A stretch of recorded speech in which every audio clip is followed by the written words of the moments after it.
il tient dans sa main l'âme de tout ce qu'il vit, le souffle de toute chair d'homme. Ah, c'est très beau, c'est très encourageant, mais peut-être qu'aujourd'hui, dans la période que nous vivons en ce moment, c'est plus difficile. Bienvenue à chacun, à chacune, à ceux qui nous écoutent, aux nouveaux venus. Nous ne savons pas qui est présent, c'est l'inconvénient d'Internet, mais nous avons envie, ce matin, que nous puissions diriger nos regards vers cette paix que Dieu veut nous offrir, de toujours rester sur la thématique que nous avions prévue il y a 2 mois. Et une première phrase qui pourrait nous encourager, c'est celle que Jésus donne dans son sermon sur la montagne, là où il dit « Heureux les pauvres en esprit ». À un moment, dans ce sermon qu'il donne, il dit cette phrase « Ne vous inquiétez pas du lendemain, car le lendemain s'inquiétera de lui-même, à chaque jour suffit sa peine. » Jésus nous explique bien, à travers un seul mot, le mot peine, qu'il y a bien des raisons de s'inquiéter. Il nous dit pas que tout ira bien, mais tu as assez à faire avec aujourd'hui, ne te tracasse pas pour demain. Dans notre contexte de confinement, de pandémie, facile à dire. Nous pourrions dire, mais j'ai des bouches à nourrir. Mon boulot est peut-être en danger. Mon banquier me dit qu'il peut peut-être m'aider. On verra. Le gouvernement, lui, sort l'artillerie lourde pour que je sois le moins possible en situation de crainte.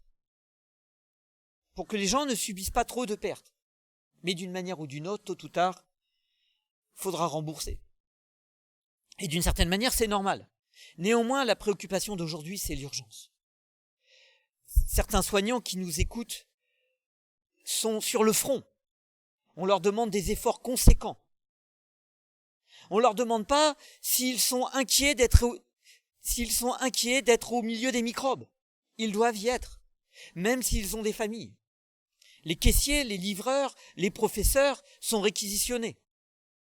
Ils sont aussi là, présents, pour que les choses se passent bien pour tous les autres.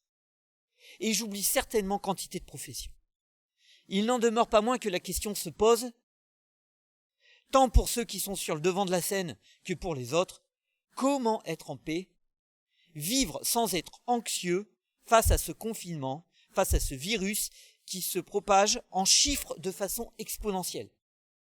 Une première réponse, avant même de prendre le temps de réfléchir à ce sujet avec la Bible en main, c'est de partager un psaume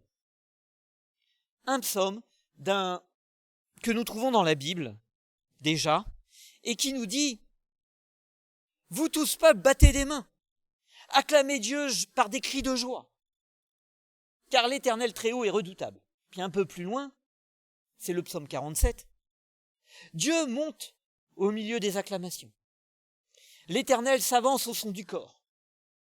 Chantez en l'honneur de Dieu, chantez en l'honneur de notre roi, chantez, car Dieu est roi de toute la terre. Chantez un poème, Dieu règne sur les nations. Dieu siège sur son saint trône. Les princes des peuples se réunissent au peuple du Dieu d'Abraham. Car à Dieu sont les boucliers de la terre, il est souverain élevé. C'est important de s'en rappeler, de l'enregistrer, que Dieu est roi, il règne. Mais bien que ce soit déjà une victoire de s'en souvenir, il existe une lutte intérieure au fond de nous, qui ne cesse de crier autre chose. Dieu règne, c'est parfois que des mots. Et ce n'est pas chose aisée de le vivre, alors le chanter. On pourrait se dire, mais pourquoi je vais chanter ? Moi, j'ai plutôt envie de parler de mes problèmes. Et pas à Dieu. D'ailleurs, il sait ce que je vis. J'ai même pas envie de lui en parler. J'ai pas acclamé Dieu avec des cris de joie. Mais je suis fatigué, j'ai passé une semaine horrible. Tous les 3 jours, les conditions changent. Battre des mains, faire style que je suis joyeux, j'ai juste envie d'être en paix. Voilà, c'est ça. Qu'on me fiche la paix. Et pourtant, dans tel moment, n'est-ce pas là où nous avons besoin de lever les yeux. C'est peut-être, voire même certainement dans ces moments-là, que nous avons besoin de nous rappeler qu'il est souverain, qu'il règne réellement. Et même si notre tête et notre bouche y refusent, il y a l'âme, ce truc au fond de nous, qui fait que nous soupirons ou que nous rageons face à tout ce qui se passe. Parfois, nous n'arrivons même pas à décrocher des mots, cette âme qui soupire après Dieu. Et l'avantage dans ces circonstances où vous êtes tous derrière votre écran, c'est que vous pouvez relâcher l'attention. Personne ne vous regarde. Détendre les fronts du pli. Voilà, c'est indirect. Les plis du front. Personne ne vous verra. Sourire. Même chanter. Alors que même vous n'en avez peut-être pas envie. On ne vous jugera pas. Laissons les paroles des chants qui vont suivre remplir notre âme. Écoutons. Et puis si derrière votre écran, vous avez juste envie de chanter ou d'écouter, libre à vous. Même seul, vous n'êtes pas seul. On est ensemble. On chante.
assis dans le ciel, ton trône éternel, tu règnes à jamais. Vêtu de splendeur, entouré d'honneur et de majesté, les anges chantent à toi la gloire.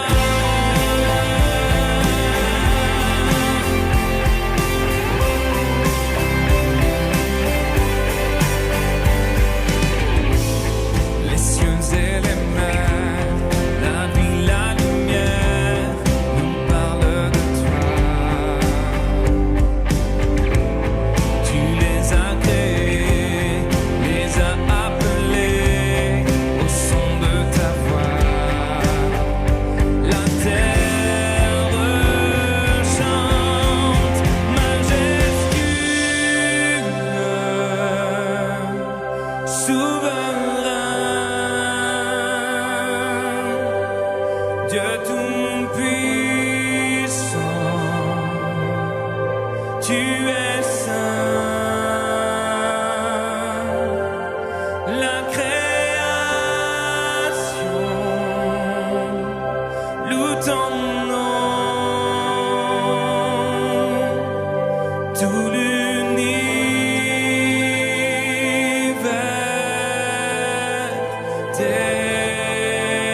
déclare à toi la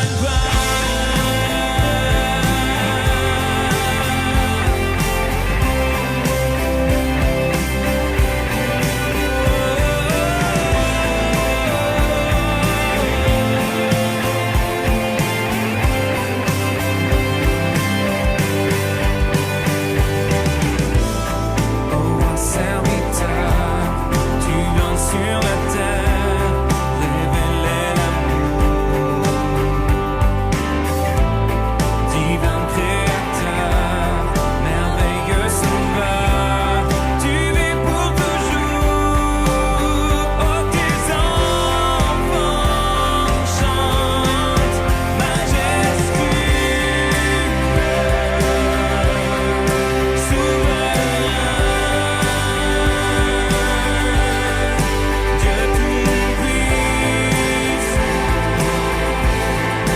tu es saint. La création loue ton nom, tout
Les paroles de ces chants peuvent nous faire du bien, nous rappeler qu'il est Dieu Et ça fait du bien de pouvoir écouter, voire chanter, à quel point Dieu est grand, même si les circonstances ne se prêtent pas toujours à cela au niveau de notre impression.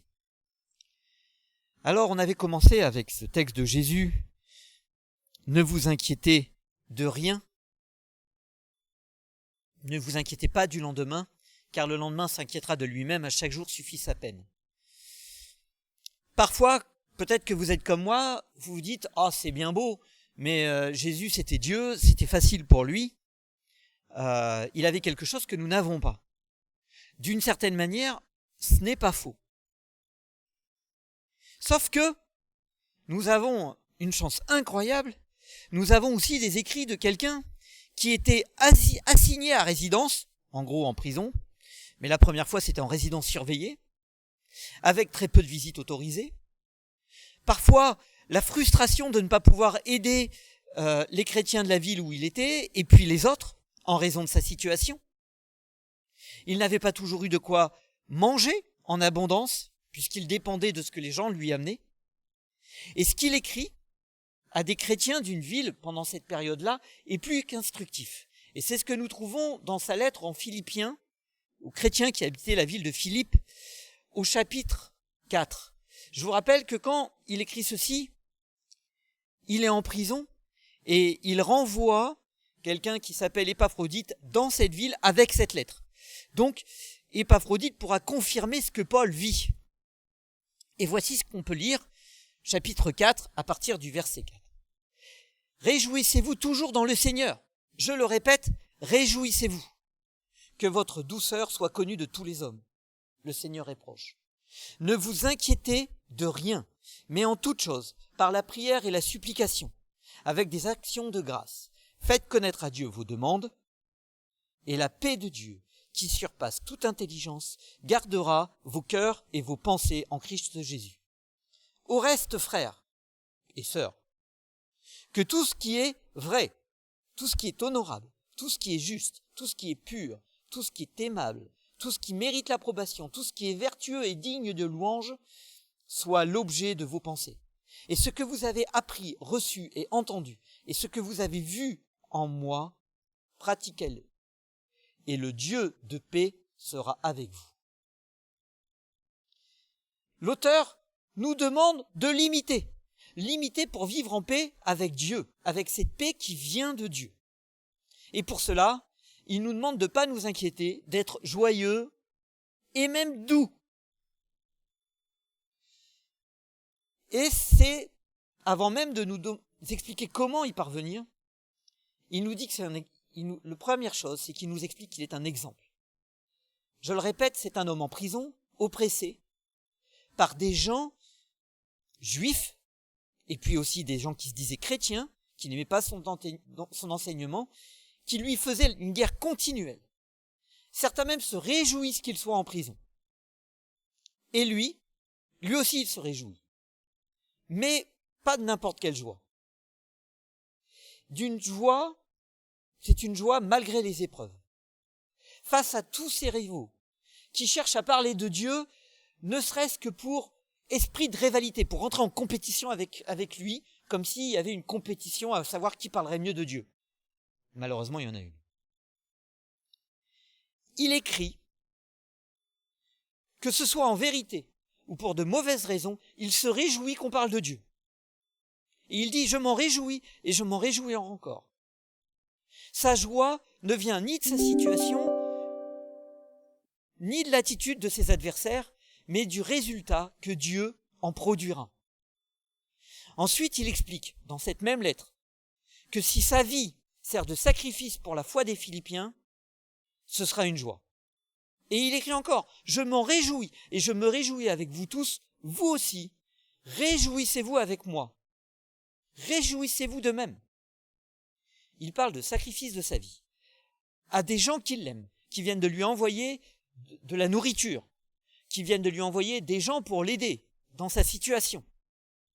Et il leur dit, même si je dois mourir de ma situation, réjouissez-vous. Et cela ne s'arrête pas là, car c'est un refrain dans la lettre. tout en reprenant une autre dimension. Après leur avoir parlé de l'exemple de Timothée, puis de l'exemple d'Épaphrodite qui fut près de mourir parce qu'il était tombé malade à force de servir les autres, l'apôtre leur écrit « Réjouissez-vous ». Au reste, frères, réjouissez-vous dans le Seigneur. Par le au reste, nous pouvons comprendre par quoi qu'il en soit, quelles que soient les circonstances, les épreuves. Nous sommes appelés à nous réjouir dans le Seigneur. Fort heureusement, la joie n'est pas dirigée sur les épreuves, sur les événements de la vie quotidienne, car ils peuvent bien ne pas être nécessairement très réjouissants. Et ils ne le sont pas souvent. Dans le contenu de la lettre, c'est aussi le cas. La maladie d'Épaphrodite n'est pas réjouissante. Les frères qui cherchent leur propre intérêt n'est pas réjouissante. L'emprisonnement de Paul, sa mort possible future, n'est pas un sujet de joie. Mais dans toutes ces circonstances, Paul, Timothée, Épaphrodite sont des exemples à suivre. Et il reprend, et il arrive avec cette phrase que nous avons lue, « Réjouissez-vous toujours ». Toujours. Donc on est encore dans quelles que soient les circonstances. Il demande que cette joie soit associée aussi au fait d'être doux. Une douceur connue de tous. Quand nous sommes contrariés, tracassés par les circonstances, par les événements, certains d'entre nous peuvent rentrer dans leur caverne, chercher des solutions, des remèdes, des moyens. Et il ne faut pas venir ouvrir la porte de la caverne. Sinon on hurle. Vous connaissez le livre. Si vous le connaissez, c'est pas, je vous laisse chercher. D'autres n'arrivent pas à se réjouir. Leur tête est pleine. Les épreuves, les conditions ne nous incitent pas à exprimer de la douceur auprès des autres. L'inquiétude ne génère ni joie, ni douceur. Alors certains vont dire, mais je suis joyeux. Je suis pas inquiet, et puis je suis joyeux. Et je suis doux surtout. C'est rarement à nous de juger de notre propre douceur, mais plutôt à notre entourage. Est-ce que notre entourage nous dit que nous sommes doux? C'est comme ça qu'ils nous décrivent. Peut-être aspirons-nous à l'être. Moi, j'aspire toujours à être doux. C'est une chouette aspiration. C'est une espérance. C'est peut-être pas encore tout à fait une réalité.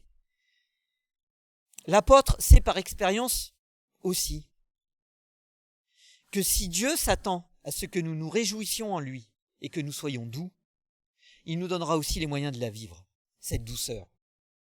Et ce moyen, c'est la paix. Je vous relis les versets 6 et 7. Ne vous inquiétez de rien, mais en toute chose, par la prière et la supplication, avec des actions de grâce, faites connaître à Dieu vos demandes. Et la paix de Dieu qui surpasse toute intelligence gardera vos cœurs et vos pensées en Christ Jésus. Comme vous l'avez lu comme moi, la paix n'est que constitutive d'une action préalable. De ne pas s'inquiéter et de faire des supplications à Dieu. Mais si on supplie Dieu, c'est peut-être parce qu'on s'inquiète. Certains n'osent pas admettre qu'ils ont des craintes. Je suis pas inquiet, moi, j'ai Dieu. Ou, je suis pas inquiet. Mon placard est plein, j'ai un boulot, tout va bien, je suis pas malade. Alors, que se passera-t-il si tu tombes malade, si ton frigo se vide, que ton banquier t'appelle?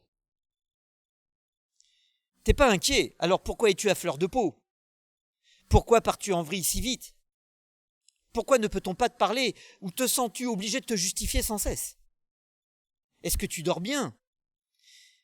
Est-ce que tes mâchoires ne sont pas un peu serrées? Ou l'ont peut-être pas été, ou peut-être que tout ça t'est arrivé cette semaine. Et puis d'ailleurs, vers quoi se dirigent tes pensées? Le curseur pour savoir si on est inquiet ou pas, ce sont nos pensées. Ce vers quoi elles se dirigent. Est-ce vers ce qui est juste, pur, honorable, vrai, aimable, digne de louange, qui mérite l'approbation?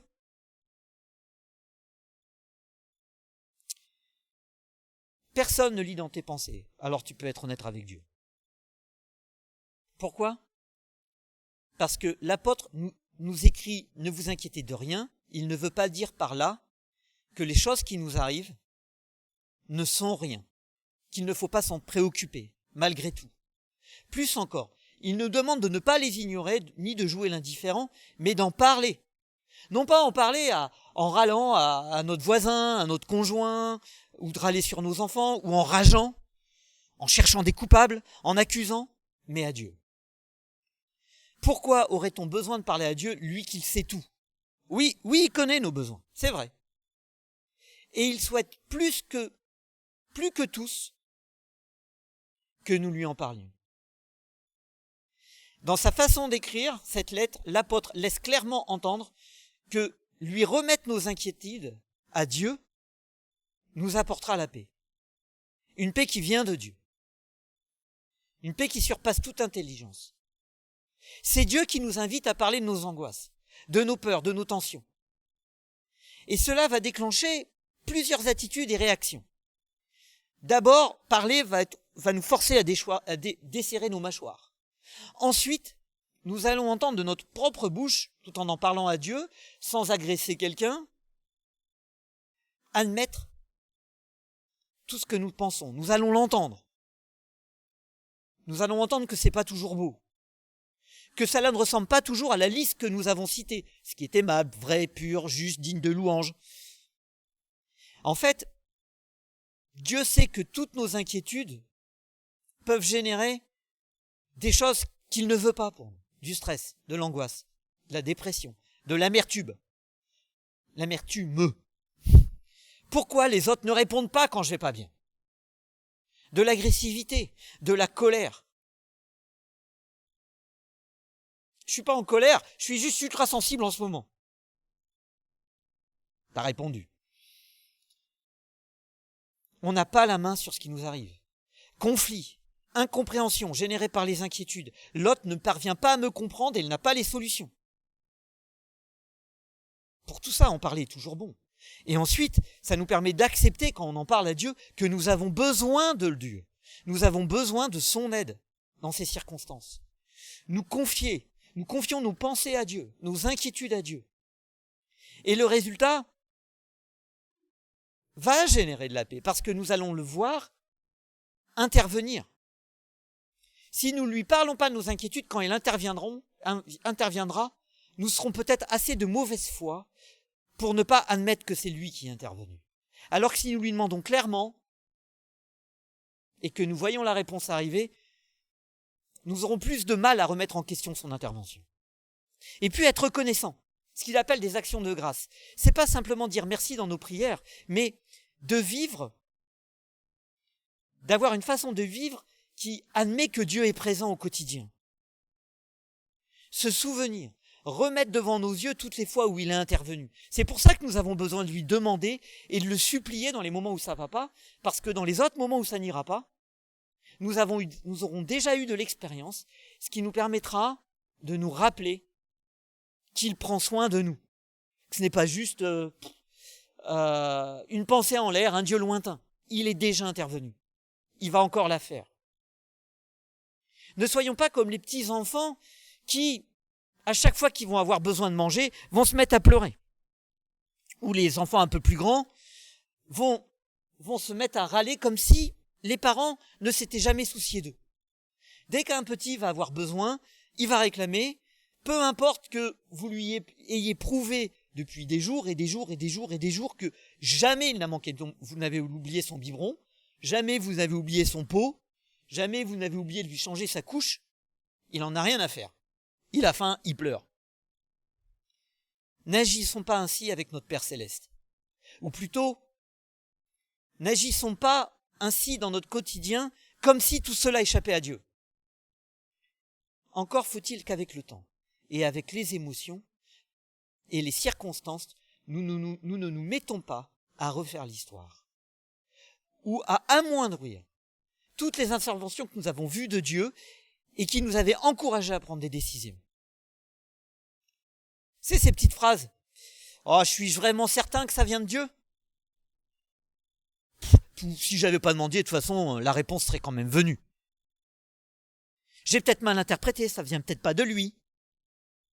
On remet l'intervention de Dieu en doute, son action dans notre vie. Malheureusement, ça va pas nous mettre en paix, et ça va nous laisser dans nos inquiétudes, dans nos stress. Cela va nous éviter d'être reconnaissants, même si on a du mal à admettre qu'on dépend de Dieu. Mais ce genre d'attitude qui remet en question sans cesse l'intervention de Dieu, plutôt que d'être reconnaissant, ne va pas nous aider à pouvoir saisir cette paix qui nous est proposée, offerte, qui surpasse toute intelligence. Quand il est écrit que ça surpasse toute intelligence, ça veut dire clairement que ça ne peut pas provenir de notre raisonnement. Notre raisonnement ne pourra pas produire cette paix. Ce ne sera pas non plus le fruit d'une certaine maîtrise des choses qui se produit, ni de l'avenir, ni de demain. Nous sommes dans une période très instructive pour notre foi. Qui peut dire combien de temps durera le confinement ? Pourtant, tous les jours, les gens, les médias réclament constamment à des médecins combien de temps durera le confinement. Tous les jours, plusieurs fois par jour, le même journaliste, à chaque fois que ça change de médecin, il redemande la même question. Il n'est pas fatigué de poser la question, et les médecins ne cessent, qui sont dans les médias, ne cessent de répondre « Nous ne pouvons pas le dire ». Mais cette réponse, cette société a du mal à l'admettre. Elle a du mal à admettre le « je ne sais pas ». Nous ne voulons pas l'entendre. Dans les conditions que nous vivons aujourd'hui, quand partirons-nous en vacances ? À Pâques ? J'en sais rien. Quand pourrons-nous faire du foot avec les copains ? Je n'en sais rien. Est-ce que nous aurons encore du travail le mois prochain ? Je n'en sais rien. Patron, quand est-ce qu'on me met au chômage technique ? Demain, tout à l'heure, dans 10 minutes, je veux une réponse maintenant. Pardon. Et la seule chose, c'est, j'en sais rien. Est-ce que la boulangerie sera ouverte demain ? J'en sais rien. Notre boulangerie à nous, avait décidé à 17h mercredi de ne pas rouvrir le lendemain. À 19h, ils avaient décidé quand même d'ouvrir. En 2 heures d'écart. Une autre question. Pour montrer l'état de contrôle dans lequel nous vivons dans cette société. Comment réagirez-vous si vous apprenez que l'un d'entre vous avait attrapé la maladie ? Comment le traiterez-vous ? C'est de sa faute. Il aurait dû écouter les conseils. Il n'aurait pas dû sortir s'il n'était pas sorti. S'il avait arrêté de répondre aux besoins des pauvres en leur donnant de la nourriture, cela ne serait pas arrivé. Les pauvres se soucieront d'eux-mêmes, n'est-ce pas ? Si. C'est un proverbe qu'on n'entend plus, mais j'ai une chance incroyable. Quand j'étais enfant, je l'entendais tout le temps. Mon père ne cessait de me répéter, avec des si, on mettrait Paris en bouteille. Et ça m'a guéri. Mais tous ces si peuvent aussi laisser entendre que si nous faisons attention, nous ne serons pas malades. Qu'en savez-vous ? Nous devons respecter les consignes de confinement. C'est un moyen radical pour freiner la propagation du virus. Mais cela n'évitera pas forcément de tomber malade. Et en fait, ça ne met pas en paix. Tout ça ne met pas en paix. On n'a pas le contrôle. Notre paix dépend, malheureusement, très souvent, des choses que nous croyons avoir en main. De choses que nous sommes capables d'anticiper. Or, tout cela, dans cette période, peut être balayé d'un revers de la main. Et c'est une grâce, d'une certaine manière, parce que nous pouvons apprendre et guérir dans cette période-là, de tout conditionner par notre capacité d'analyse. Bien sûr, nous devons réfléchir. On est en train de réfléchir sur un texte biblique. Et c'est important. Mais s'il y a une chose que nous pouvons apprendre dans cette période, c'est d'arrêter de croire que des choses sont entre nos mains alors que ce n'est qu'apparence. Et Dieu veut nous proposer une autre paix qui surpasse toute intelligence. Une paix qui est à saisir, mais chez Dieu, il y a une paix que Dieu veut offrir, et lui seul en est le détenteur. Cette paix, c'est le fruit de l'esprit. Cette paix ne viendra pas de notre production, je le redis, c'est le fruit de l'œuvre du Saint-Esprit en nous. Tout comme la paix, la douceur aussi. C'est ce que dit la parole de Dieu dans un autre texte biblique. Mais le fruit de l'esprit est amour, joie, paix, patience, bonté, bienveillance, fidélité, douceur, maîtrise de soi. Nous avons 3 caractéristiques du fruit de l'Esprit Saint, et pas de notre fruit à nous, qui sont dans ce texte de l'apôtre Paul. La joie, la paix, la douceur. Parlons-en qu'à Dieu. Cette paix vient de lui. Puisque cette paix ne viendra pas même de ce message, mais peut-être de ce que nous allons faire suite au message de Dieu, et de Dieu surtout, de notre Père qui est dans les cieux, qui sait tout ce dont nous avons besoin, et de l'expérience que nous ferons avec lui, en essayant de mettre en pratique ce qu'il nous demande. Alors, je vous invite à prier, et puis après, on aura un dernier chant. Notre Père, qui est dans les cieux, oui, tu sais ce dont nous avons besoin. Certains se demandent, que va-t-il se passer le mois prochain? Et la question est légitime. Comment vais-je nourrir mes enfants? On n'en est peut-être pas encore là. Comment vais-je vivre? Est-ce que l'argent que j'ai mis dans telle location, dans telles actions, qu'est-ce que je vais faire demain matin? Et quel papier j'ai le droit d'avoir? À quoi je vais être mangé par l'État? Seigneur, aide-nous à nous concentrer sur ce qui est bon, ce qui est beau, ce qui est digne de louange, ce qui est légitime, ce qui est pur, saint, parfait. Aide-nous à chercher à continuer à nous aimer dans cette situation, dans ce contexte. Et pour apprendre à nous aimer, il est important que, à toi, nous remettions nos inquiétudes pour nous soucier de l'autre. À toi, nous remettons nos angoisses pour que tu puisses nous offrir cette paix, qui n'est pas saisissable par nos propres mains. Et oui, Seigneur, dans ta main, tu tiens notre âme, comme nous l'avons vu sur ce beau dessin au début du culte. Et nous voulons y retourner. Et nous te remettons tout ça entre tes mains. Amen.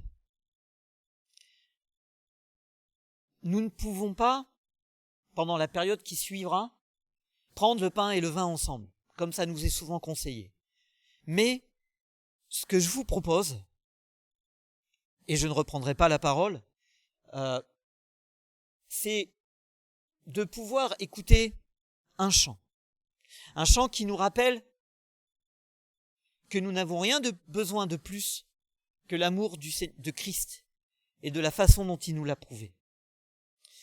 Vous pourrez continuer à regarder sur Internet les méditations quotidiennes, le chant du jour, pour nous encourager les uns les autres et vivre des choses ensemble, mais que pour l'instant nous puissions nous mettre à l'écoute de ce dernier chant, un chant d'antidote. Nous avons les droits de diffuser le chant, et le clip, le groupe nous l'a autorisé, et que nous puissions juste écouter et nous laisser encourager par le chant qui vient et le clip qui vient. Bon dimanche à tous, bonne semaine, que Dieu vous accompagne. Amen.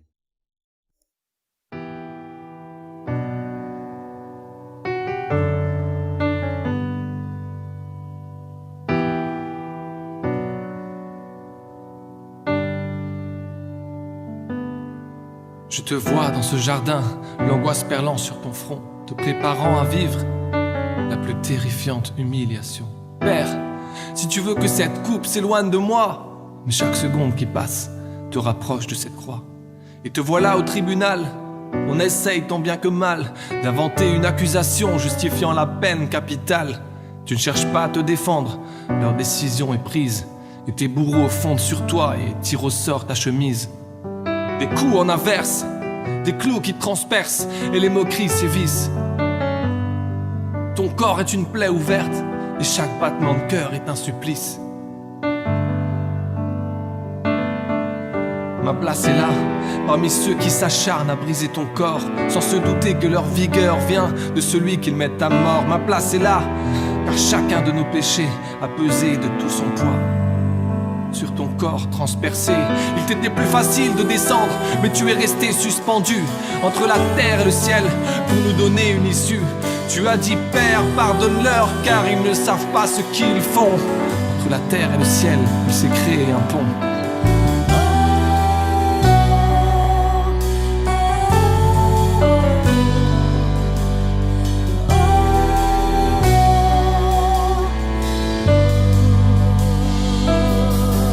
Il fallait que quelqu'un paye pour toutes nos fautes et nos travers. Toi seul, innocent, tu t'es porté volontaire, livré comme un agneau qu'on mène à l'abattoir. Mais comme tu l'avais prédit, ce n'était pas la fin de l'histoire. La mort a dû plier, elle n'a pas eu le dernier mot, car notre Dieu connaît le chemin pour sortir du tombeau. À quoi bon mettre une guerre pour te retenir? Tu es celui que même la terre et le ciel ne peuvent contenir. Il ne reste que ton linceul traînant dans la poussière, car tu es là sur la plage, mangeant du poisson avec Pierre. Tu entres dans la maison, que la paix soit sur vous. Tu laisses Thomas mettre ses doigts là où il y avait des clous. Ils ont vu, ils ont donné leur vie pour attester qu'ils avaient touché, côtoyé Jésus-Christ ressuscité. Et nous avec eux, et avec toutes ces générations, nous déclarons que nous croyons en la puissance de ton nom. Après l'humiliation, ta victoire est éclatante, et quand tu reviendras, ta gloire sera éblouissante. Nos péchés sont couverts, le chemin est ouvert. Nous prions que ta gloire remplisse l'univers.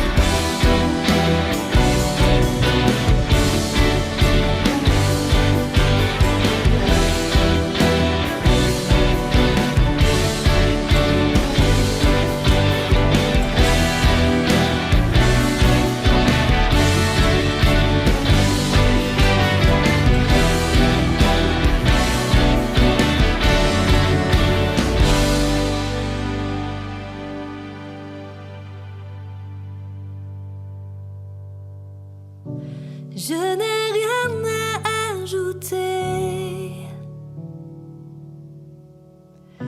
Je n'ai rien à ajouter.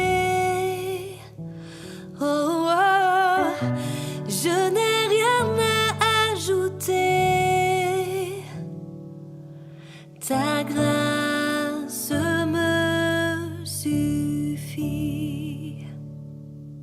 Ta grâce me suffit. Tu as tout accompli.